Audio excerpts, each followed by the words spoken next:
Kepada adik-adikku yang ada di luar negeri yang saat ini lagi bekerja, khususnya yang mendengar acara ini, karena acara ini juga didengar oleh adik-adik kita semua yang ada di Hong Kong, yang ada di Korea, ada di Kuwait, ada di Saudi. Maka kami himbau, jika Anda seorang wanita, wahai adik-adikku, bercita-citalah untuk ngambil waktu yang terdekat untuk bisa segera pulang berkumpul dengan keluarga. Dan Anda harus bersyukur kalau ternyata di saat Anda berada di luar negeri sekalipun Anda masih berhubungan komunikasi dengan dakwah yang semacam ini. Seperti adik-adik kita yang ada di Hong Kong dan seterusnya. Bahkan kita dalam waktu dekat juga akan ke sana. Mereka juga rindu pengajian. Akan tapi ketahuilah, anak-anak di rumahmu lebih butuh kepada sentuhan tanganmu. Kehormatan dan kemuliaanmu pun harus kalian perhatikan. Jangan sampai mengejar dunia tapi terhinakan. Ini harus jadi bahan renungan setiap saat untuk adik-adikku yang ada di mana, di luar negeri sana, yang jauh dari orang tua. Kehormatanmu, kemuliaanmu, ketahuilah kebahagiaan yang sesungguhnya adalah di surga nanti. Dan insya Allah kalau kalian dengar ini semuanya, kalau kalian dengar karena Allah, Allah akan buka rezeki di negerimu, bersama keluargamu, bersama suamimu, bersama bapakmu, rezeki yang penuh keberkahan. Karena kalian pulang karena Allah Subhanahu wa ta'ala. Jangan jauh dari orang tua, jangan jauh dari suami, fitnah.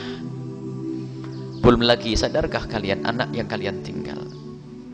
Ada sebuah informasi seorang ibu meninggalkan anaknya, dan memang ibu ini baik, sehingga anaknya di rumah hanya bersama dengan neneknya saja yang sudah sepuh, yang kadang dibentak oleh cucunya pun tidak bisa berbuat apa-apa. Sang cucu diberi terus uang dan uang dan uang. Semakin banyak kawan, dan kawannya tahu kalau dia banyak uangnya. Mulai berkenalan dengan dunia yang tidak baik, mabuk dan seterusnya.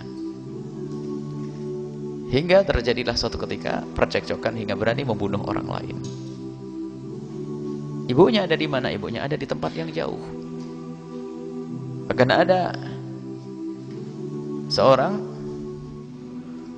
anak karena biasa dimanja oleh ibunya dengan pemberian kayak begitu dari luar negeri. Giliran bapaknya dan ibunya pulang, kan pengaturan ekonominya kan semakin, kalau dulu kan hanya diberi karena mungkin faktor kangen, faktor sayang, faktor merasa meninggalkan anak, jadi duit diberel-berel begitu saja. Tapi giliran ibunya pulang mulai diatur itu sudah mulai protes karena sang anak tidak punya akhlak, tidak punya pendidikan. Sehingga akhirnya apa? Keluarlah pisau, sehingga ditemukan di sebuah kampung, ibunya harus dijahit dengan 12 jahitan. Lihat, pendidikan itu penting, wahai adik-adikku yang sekarang ada di luar negeri. Anak-anakmu ada di mana? Dan bagi yang ada di negeri ini, wahai adik-adikku semuanya, jangan bercita-cita untuk pergi jauh.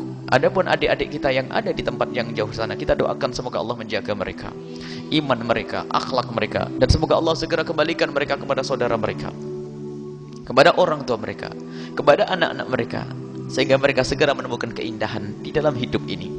Dan semoga Allah memberikan kecukupan di negeri ini. Dan ketahuilah, rezeki itu sudah ada jatahnya. Kalau jatahmu 1 juta, ya 1 juta. Jatahmu 10 juta, 10 juta. Baik. Kalau tidak ada jatah, biarpun kau ambil di mana, tetap tidak ada jatahnya. Orang menganggap jatahnya semakin banyak di negeri orang. Oh enggak. Kalau jatahmu 1 juta, di negeri orang dapat 10 juta. Jatahnya 1 juta. Tak-taunya bisa berangkat ke luar negeri dapat jatah 10 juta. Naik. Oh enggak naik. Tetap jatahmu 1 juta. Kenapa? Dikirim ke anak pun enggak jadi apa-apa, dipakai untuk mabuk seterusnya. Tetap yang utuh adalah 1 juta. Maka lebihnya itu tentu jadi neraka nanti. Jatahnya jatah sudah. Maka ambillah jatah dengan kemuliaan. Bagi yang ada di negeri, di rumah, wahai adik-adikku semuanya, khusus adik putri, ketahuilah, jual es teh di pasar lebih mulia daripada harus jauh dari orang tua dan keluarga. Pergi ke sawah adalah mulia. Kenapa harus gengsi? Permasalahannya tadi itu, bangga-banggaan, pengen segera punya rumah, pengen segera punya mobil dan motor. Dia mengira bahwasanya kebahagiaan dengan motor. Alangkah banyaknya percekcokan keluarga setelah terjadi salah satunya pergi ke luar negeri. Akhirnya seperti itulah, perceraian, permusuhan, pertentangan, dan yang ngadu kepada kami bukan 10-20 orang, kalau dihitung mungkin ratusan, bingung membuat jadwalnya nanti. Jadi apakah tidak belajar dari yang demikian itu?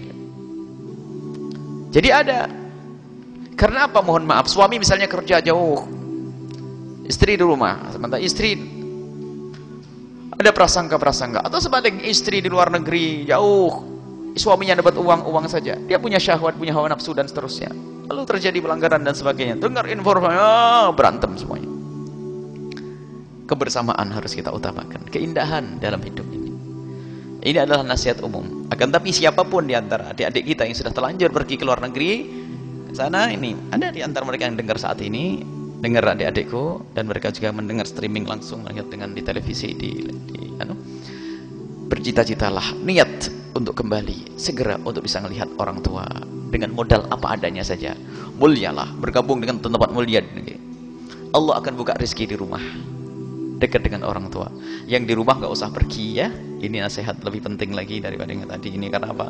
Ini sudah umum ya. Pergi, nggak mikir. Sebab keindahan itu adalah bertemunya hati, bukan dapatnya duit. Kadang banyak duit, banyak berantem. Ada. Kita pengennya ada duit tetap indah. Belajarlah dari kenyataan kiri kanan kita. Permasalahan adalah orang tidak mau belajar, tidak menggunakan akalnya, tidak digunakan untuk merenung. Lihat problem-problem tetap saja nyantai. Pengen cari duit, Allah.